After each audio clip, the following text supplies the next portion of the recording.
Ethiopians are volunteering to join the Russian military to fight Ukraine. The UK will export African migrants to Rwanda. Kenya will begin teaching coding in primary and secondary schools. An Ethiopian mobile payment system reached $243 million in transactions. The Burundian president is in Kenya for a security summit. The DRC president is in Kenya for a security summit. Ghana will connect the remaining 3.5 million citizens to the internet by the end of 2023. Nigerian military seizes 517 weapons from Kaduna State. A Zimbabwean university receives a 500,000 dairy farm from multinational mining company Zimplats. Ethiopia. Ethiopians queue to join Russian army in Ukraine on rumors of cash payouts. This article is taken from Times Live. The queues formed early each morning outside the Russian embassy in Ethiopia's capital, Addis Ababa. Drawn by rumors on social media, young men and old, many with their military records in hand, arrived with hopes of fighting for Russia in Ukraine. What began as a trickle of volunteers swelled over 2 weeks to scores, two neighborhood residents told Reuters. On Tuesday, Reuters reporters saw several hundred men registering with Ethiopian security guards outside the embassy. The guards recorded their names and asked for proof of military service. There is no evidence that any Ethiopians have been sent to Ukraine, nor is it clear if any ever will be. A man who came out of the embassy and addressed the volunteers in Russian through an interpreter said Russia had enough forces for now, but that they would be contacted when they were needed. The Russian embassy did not respond to questions from Reuters about the man's identity or whether Russia was deploying Ethiopian volunteers to Ukraine. It issued a statement later Tuesday saying it was not recruiting fighters and that the Ethiopians who showed up outside were well-wishers expressing solidarity and support for the Russian Federation. Rwanda. The United Kingdom exports its migrants to Rwanda. This article is taken from Yaga, Burundi. On April 14, 2022, the United Kingdom signed an agreement with Rwanda concerning asylum seekers. These people who have come to seek asylum in the United Kingdom will be accommodated in Rwanda, 6,400 kilometers from the British coast, where their applications will be examined. And if they are granted refugee status, it will be to stay in Rwanda, not to return to the UK, reads the newspaper Le Monde. Boris Johnson, the British Prime Minister, wanted to explain the motivation from this measure. Yesterday, 600 people crossed the English Channel. In the coming weeks, crossings could increase to 1,000 per day. Other people risk losing their lives. Ending illegal immigration is the only way to welcome those who really need protection, reports Le Monde. No doubt that behind this partnership, decried by many, hide financial interests for Rwanda. But the latter made it clear that this agreement did not concern nationals of its neighboring countries. It should be noted that this is not Rwanda's first attempt, because it had concluded a similar agreement with the State of Israel in the past. Kenya. Kenya's new curriculum to teach coding in primary and secondary schools. This article is taken from the Tanzanian newspaper, The Citizen. The government of Kenya has approved the coding curriculum to be learned by secondary and primary school students. Kenya will be the first African country to adopt the technique. After receiving approval from the Kenya Institute of Curriculum Development, Codris Africa, an online publishing company that focuses in preparing learners with 21st century skills, will offer the syllabus. The curriculum will include practical lessons that will assist youngsters to develop their problem-solving skills, according to KICD's Chief Executive, Professor Charles Ongondo. Codris stated that to roll out the curriculum, it will seek synergy with other partners. Codris went on to say that the syllabus will put students on an equal footing with students in developed countries. We are talking to telcos, banks, and other partners for the rollout, said Codris Africa CEO Mugumo Munene. Codris is offering the syllabus in other 48 nations across the continent. Kenya acquires 30,000 technologists, 90,000 technicians, and 400,000 craftsmen to attain the mega projects under Vision 2030. Ethiopia. Telebir's total transaction value reaches over 12.58 billion birr. This article is taken from Ethiopian Monitor.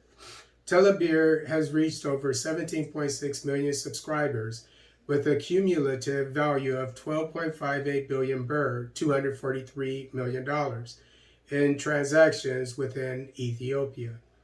Ethio Telecom launched Telebir, a mobile payment and digital wallet service, on May 11, 2021. To date, the company said more than 12.58 billion birr worth of transactions have been undertaken through the payment platform locally. Over $528,400 financial transfers have also been made from 34 countries via Telebir in cooperation with 8 international remittance partners, said Ethio Telecom.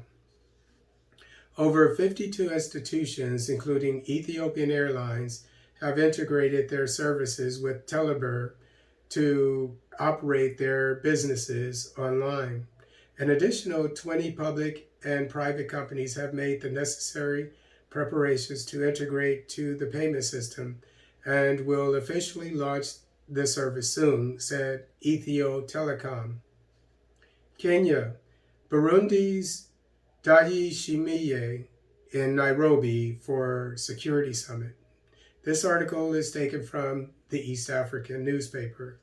Burundi's President Evariste Ndayishimiye arrived in Nairobi, Kenya, Thursday for the East African Heads of State meeting on peace and security in the region.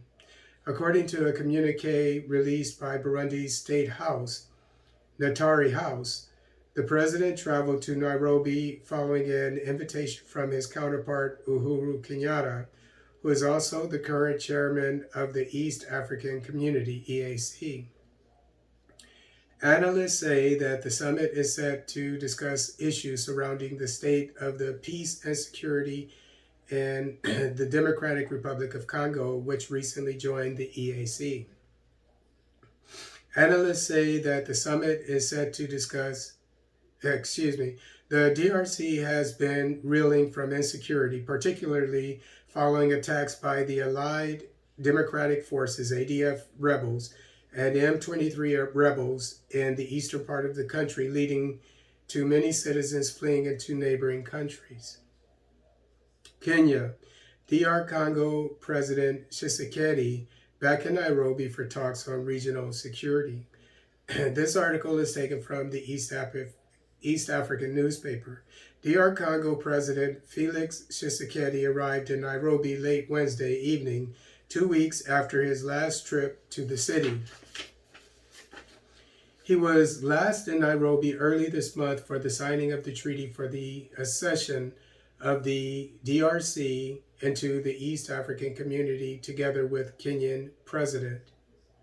During the early April visit, He also attended the mini summit on regional security that brought together the two leaders and President Yoweri Museveni of Uganda and President Paul Kagame of Rwanda. Ghana, 3.5 million Ghanaians to be connected to internet by end of 2023. This article is taken from Joy Online newspaper. The 3.5 million Ghanaians who are yet to be connected to data and voice network will heave a high sigh of relief by the end of next year. This follows the quest by the Ministry of Communications and Digitalization to construct and connect some community information, communication, and technology centers and sales sites across the country. According to Minister of Communications and Digitalization, Ursula Owusu Ekufu, the establishment of more than 2,000 centers and sites is ongoing and on course to make this a reality. To address the access issue in Ghana, the ministry is implementing our rural telephony and digital inclusion project, which will see the construction of more than 2,000 sites for voice and data connectivity nationwide. Over 700 sites are already being built since 2020, and many communities have been connected and are benefiting as we speak. By the end of next year, all the sites would be completed and connected for some 3.5 million Ghanaians who are currently not connected to experience the wonders of digital technology, Ekufu assured. Nigeria. Troops seize 517 weapons in Plateau, Kaduna, Bauchi states. This article is taken from Guardian, Nigeria newspaper. Operation Safe Haven, OPSH, the military task force maintaining peace in Plateau and parts of Kaduna and Bauchi states, has seized 517 small arms and light weapons. Commander of the task force, Major General Ibrahim Ali, made the declaration on Thursday in Jos. He said the weapons, which he handed over to the National Center for the Control of Small Arms and Light Weapons, ACCS, ALW, comprised of automatic and locally fabricated firearms. Ali added that the operation would continue to collaborate with relevant security agencies to stem the tide of criminal attacks on communities and individuals within its assigned area. He said the OPSH would continue to employ kinetic and non-kinetic approaches to promote peaceful coexistence within the communities. The commander called on residents of the states to continue to cooperate and support the military and other security agencies toward ending the cycle of violence and other criminal activities in the communities. Zimbabwe. Zimplats supports Gwebi College with $500,000 dairy parlor. This article is taken from the Zimbabwean newspaper Newsday. Platinum miner Zimplats Holdings on Thursday handed over a dairy parlor project worth over $500,000 to the Gwebi College of Agriculture, which will enhance its ability to generate revenue through increased commercial milk sales. Commissioning the facility, Vice President Constantino Chiwenga said the college will also apply neighboring communities with milk. As part of the partnership agreement, Gwebi Agricultural College will empower local communities by taking groups from the community for training on better management of herd health and for training on the concept of rearing rural cattle for commercial purposes. He said in a speech read on his behalf by Lands and Agriculture Minister Anxious Masuka. The milking parlor has the capacity to milk 64 cows per hour and 300 cows per session. Palm Line Investments also donated 20 Holstein and calf cows to the college to boost their dairy herd.